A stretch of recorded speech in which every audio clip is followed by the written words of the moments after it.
Setiap hari kita dihadapkan dengan banyak keputusan, mulai dari yang besar hingga yang kecil. Haruskah saya berbicara di kelas?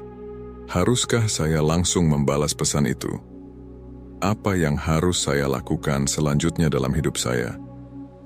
Pilihan-pilihan ini membentuk siapa kita dan hidup yang kita jalani. Namun, seberapa sering kita berhenti sejenak dan benar-benar berpikir sebelum bertindak?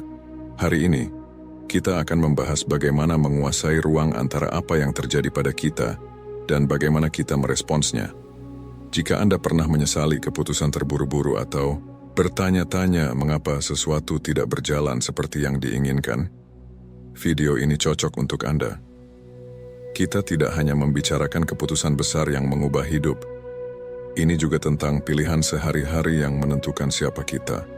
Coba ingat saat terakhir kali Anda berdebat dengan teman atau anggota keluarga. Mungkin Anda mengatakan sesuatu dalam emosi yang kemudian Anda sesali. Bagaimana jika Anda sempat berhenti sejenak dan berpikir sebelum berbicara? Menunggu sebentar bisa mengubah segalanya. Kekuatan untuk membuat keputusan yang lebih baik terletak pada kemampuan kita untuk berhenti dan berpikir. Hari ini, kita akan menyelami cara-cara yang digunakan para Stoik untuk mempertajam pikiran mereka dan membuat keputusan yang menghasilkan hasil yang lebih baik. Tidak hanya untuk diri mereka sendiri, tetapi juga untuk orang di sekitar mereka. Seneca pernah berkata, "Tidak ada yang lebih terhormat daripada hati yang penuh rasa syukur, dan tidak ada yang lebih kuat daripada pikiran yang meluangkan waktu untuk mempertimbangkan tindakannya." Kami akan membahas teknik seperti aturan 5 detik, aturan 24 jam, dan banyak lagi yang dirancang untuk membantu Anda menciptakan ruang penting di mana kebijaksanaan bisa berkembang. Ayo mulai. Kekuatan dari berhenti sebentar. Langkah pertama untuk membuat keputusan yang lebih baik sangat sederhana. Berhenti. Belajar berhenti sejenak seperti menemukan kekuatan super rahasia di dunia yang memaksa kita untuk bertindak cepat. Metode 1. Aturan 5 detik. Mari mulai dengan aturan 5 detik. Hitung mundur dari 5 ketika Anda merasa dorongan untuk bertindak. Apakah itu mengirim pesan, mengatakan sesuatu dalam emosi, atau membuat keputusan mendadak? Berhenti sebentar ini memberi kesempatan bagi pikiran Anda untuk menyusul perasaan Anda. Bayangkan Anda ingin membalas pesan yang membuat Anda kesal. Alih-alih langsung merespons, ambil 5 detik. Dalam waktu itu, Anda seringkali menyadari bahwa reaksi awal Anda bukanlah yang terbaik. Ingat apa yang dikatakan Marcus Aurelius. Anda memiliki kekuasaan atas pikiran Anda, bukan kejadian-kejadian di luar Anda. Dengan menyadari ini, Anda akan menemukan kekuatan. Aturan 5 detik membantu Anda mengendalikan pikiran sebelum pikiran mengendalikan Anda. Metode 2. Aturan 24 jam. Untuk keputusan yang lebih besar, ada aturan 24 jam. Teknik ini mengharuskan Anda menunggu selama 1 hari penuh sebelum membuat keputusan besar. Apakah itu membeli sesuatu yang besar, memilih langkah hidup selanjutnya, atau menyelesaikan konflik? Memberikan waktu 24 jam memungkinkan emosi untuk mereda dan pemikiran yang lebih tepat muncul. Jika Anda ragu tentang keputusan besar, tunda selama sehari. Anda akan sering menemukan bahwa apa yang awalnya terasa mendesak, kini terasa lebih bisa dikelola, dan Anda memiliki pemahaman yang lebih baik tentang pilihan yang tepat. Seperti yang dikatakan oleh filsuf Epictetus, bukan apa yang terjadi padamu, tapi bagaimana Anda meresponsnya yang penting. Berhenti sejenak sebelum bertindak, memungkinkan Anda memilih reaksi dengan bijak. Mengubah perspektif. Terkadang cara terbaik untuk membuat keputusan bijak adalah dengan melihatnya dari sudut pandang yang berbeda. Mengubah perspektif dapat membuka pilihan yang sebelumnya tidak Anda perhatikan. Metode 3. Pandangan dari atas. Teknik pertama adalah pandangan dari atas. Bayangkan Anda melihat kehidupan Anda dari ketinggian, seolah-olah Anda menontonnya dari luar angkasa. Dari kejauhan, hal-hal yang terasa sangat membebani menjadi lebih kecil. Metode ini membantu Anda fokus pada apa yang benar-benar penting. Misalnya, Anda merasa stres tentang ujian atau percakapan sulit dengan teman. Cobalah bayangkan melihat situasi itu dari atas. Seberapa pentingkah ini dalam sebulan atau setahun?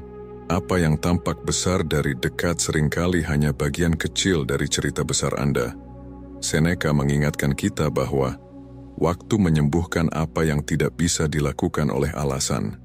Ketika Anda melangkah mundur dan melihat masalah dari kejauhan, Anda mendapatkan kejelasan dan bisa membuat pilihan yang lebih baik.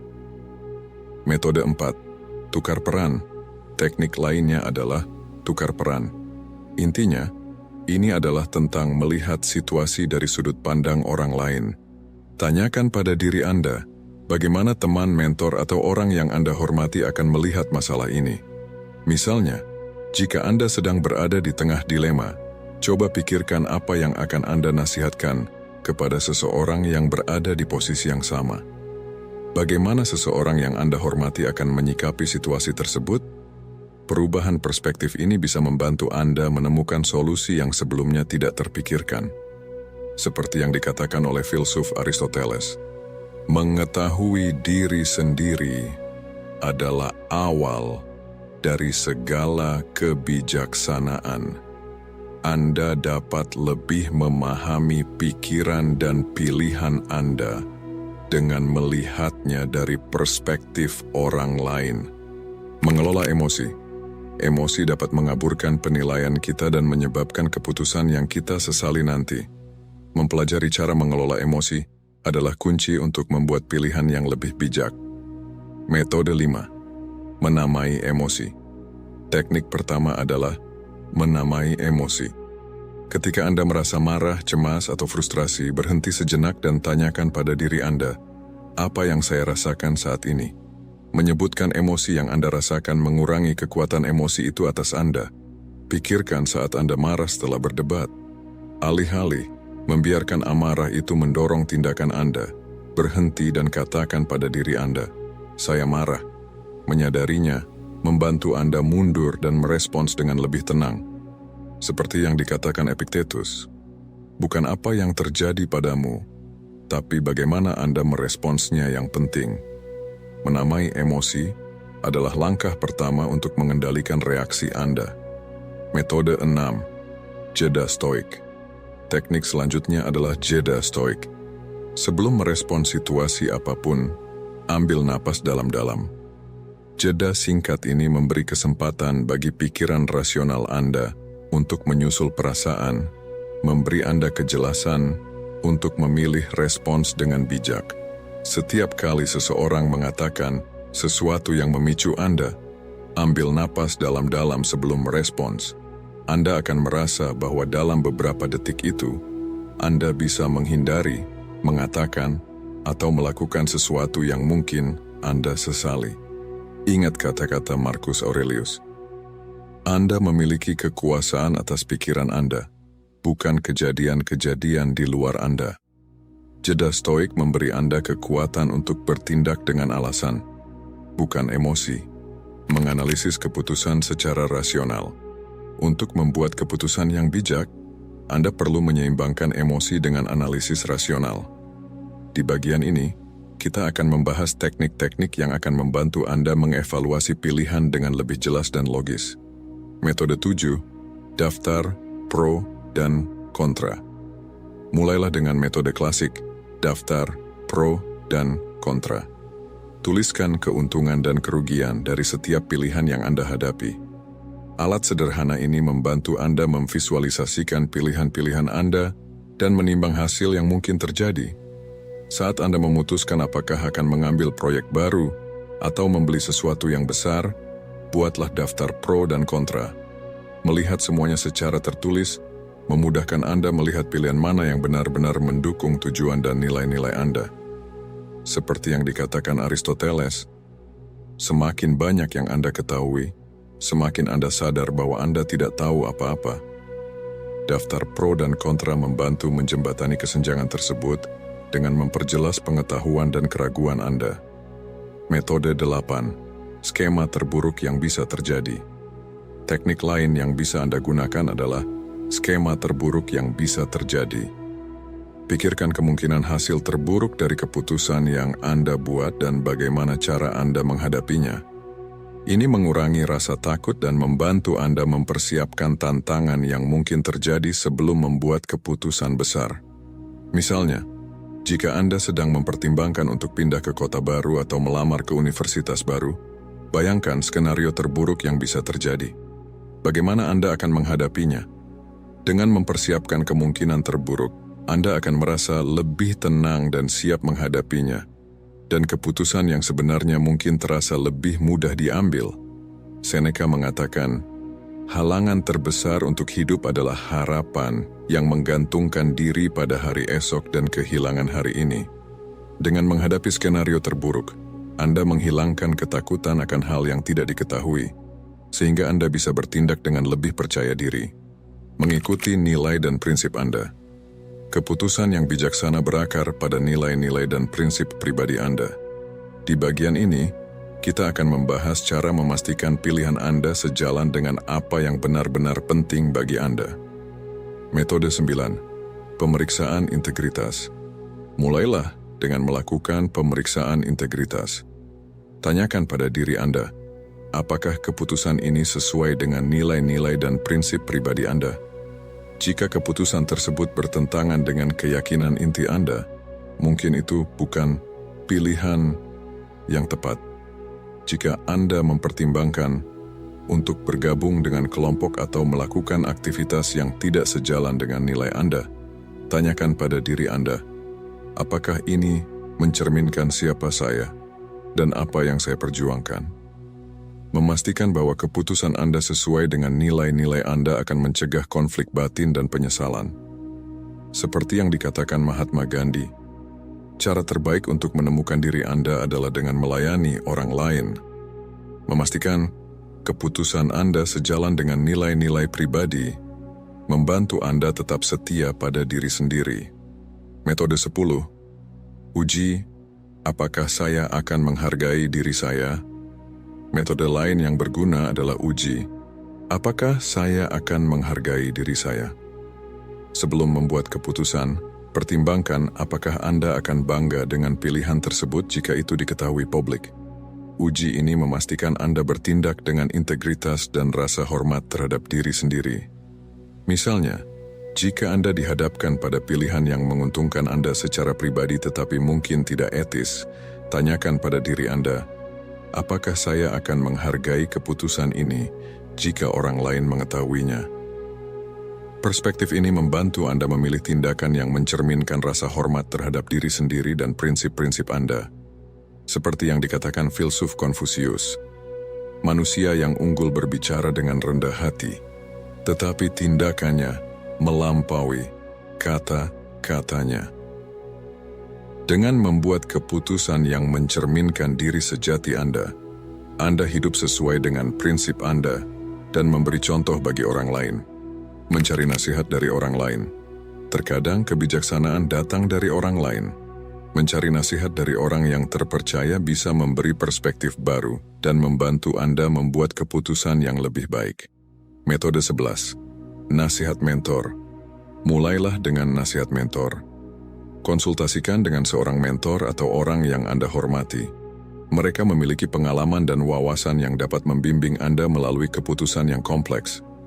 Nasihat seorang mentor seringkali membawa kejelasan dan membantu Anda menghindari kesalahan yang sering terjadi. Jika Anda sedang mempertimbangkan keputusan besar, seperti memilih jalur karier atau menghadapi tantangan pribadi, carilah nasihat dari seseorang yang telah melalui situasi serupa.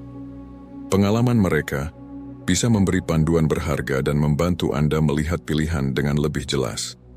Seperti yang dikatakan Socrates, satu-satunya kebijaksanaan sejati adalah mengetahui bahwa Anda tidak tahu apa-apa. Dengan berkonsultasi dengan seorang mentor, Anda bisa memanfaatkan pengetahuan mereka dan menghindari keputusan yang didasarkan hanya pada perspektif terbatas Anda. Metode 12. Pendekatan dua kepala lebih baik dari satu. Teknik lainnya adalah pendekatan dua kepala lebih baik dari satu. Diskusikan keputusan Anda dengan teman atau penasihat yang terpercaya. Mereka dapat memberikan sudut pandang berbeda dan membantu Anda mempertimbangkan aspek-aspek yang mungkin terlewatkan. Sebelum membuat keputusan besar, ajak beberapa orang yang Anda percayai untuk memberi masukan. Setiap perspektif bisa menyoroti sudut pandang yang berbeda, memberikan pertimbangan lebih luas dan membantu Anda mengambil keputusan yang lebih seimbang dan terinformasi. Seperti yang dikatakan filsuf Lao Tzu, perjalanan 1000 mil dimulai dengan satu langkah. Mendapatkan saran dari orang lain membantu Anda mengambil langkah pertama dengan bijak, memastikan perjalanan Anda dipandu oleh kebijaksanaan kolektif, bukan hanya perspektif pribadi. Mencari nasihat bukanlah tanda kelemahan, tetapi tanda bahwa Anda menghargai perspektif yang berbeda dan terbuka untuk belajar dari orang lain. Dengan memasukkan wawasan mereka, Anda memperkuat proses pengambilan keputusan Anda dan meningkatkan peluang kesuksesan Anda. Merefleksikan keputusan masa lalu.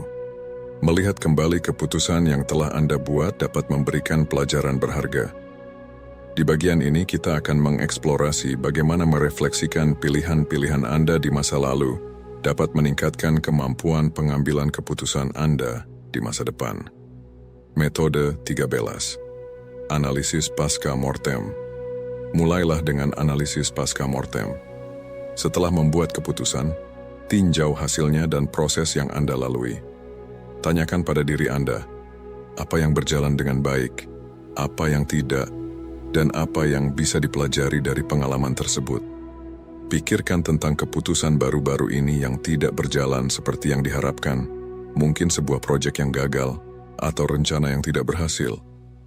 Analisis apa yang menyebabkan hasil tersebut dan identifikasi area yang perlu diperbaiki. Ini membantu Anda menghindari kesalahan yang sama di masa depan.